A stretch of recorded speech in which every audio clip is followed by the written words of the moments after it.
น้องบ่ตามาถามว่าลูกชายแม่บ่เป็นคนเป็นสัตว์ลูกไอ้เป็นเศษสาวอยู่ไม่ไม่จัดจะลืมลุงไม่พี่นะไอ้เอ้ยเจ้าเราไปคิดจังสันเนี่ยเอ้ยยังถูกแกงละใจเอ้ยจังให้ฉันหูว่าน้องยังคนพี่เอ้ยถึงกับหัวเจ้าเป็นเรื่องลูกเลี้ยงเต่าถาอายุก็นี่ละน้องลาหัวนางเอ้ยได้เงินทองให้กับเราให้ห่วงเมียแด่เดือนห่วงเนี่ยจ้าอาจจะห่วงใครแล้วเนาะลูกทั้งสามตายังหน่อยไปเดินน้อสีเลียงลามาผัวนี่แน่นี่เด้อลูกก็จบทั้งสามพระใหญ่คนนี้เลยสายเอ้ยสายแม่หนาวโลกาเทาไปเด้อไอ้สิเบิ่งอันนี้โอ้ยเอ้ยไอ้เอาหน้าใบไก่ไปบ้านสร้างบ้านเก่าอย่าสูญมาดองห้องค่อยไอ้เต่าขึ้นไอ้เต่าห้องถ้าใบไก่จากลูกจะไม่ไอ้เท่าว่าจะไปเอาเมียใหม่หรือไอ้เด้อแม่ได้ยินจังไหนโตก็สิไปเป็นบ่ฮู้ไปกับไปลูกเอ้ยเดิมนาละเฮาทุกความยากถ้าสิไปอีหลีแม่ก็บ่ห้ามแต่แม่ขอบอกลูกเด้อถ้าบ่เอ้ยโอ้โอ้โอ้แม่นะ แม่เบนบุรุษบุญหลาน เดี๋ยวเด้อ นะบอลเอ้ยเอ้ยหน่อยปักเด้อคำแม่สิสั่งคำ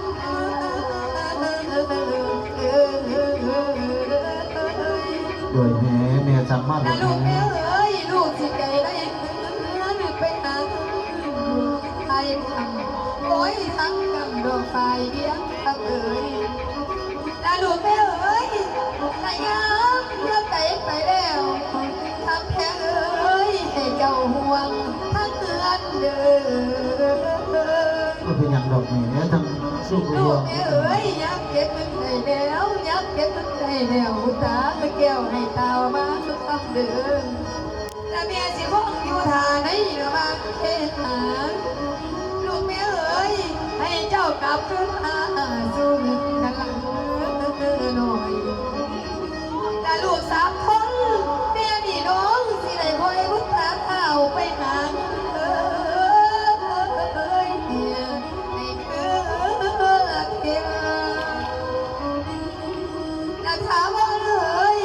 ถ้าเก็บเงินได้แล้วพุทธาแก่แล้ว